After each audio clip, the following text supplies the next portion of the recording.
Comme toutes les réunions de famille, cela se termine forcément toujours par une photo. Un mariage entre arts martiaux célébré en grande pompe.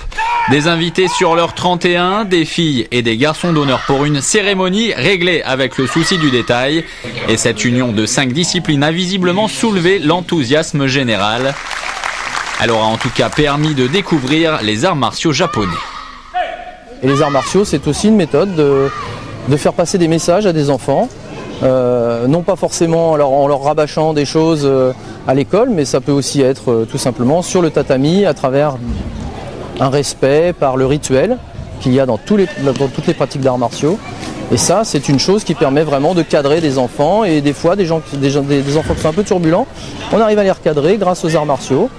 Canaliser l'énergie est un des enseignements de base des arts martiaux. Lorsque cette démarche est appliquée aux enfants, elle permet d'obtenir de leur part une attention plus grande. Et même si une des motivations premières réside dans le fait de pouvoir se défendre, la pratique du karaté ou encore de l'aïkido garde toujours au départ une approche ludique.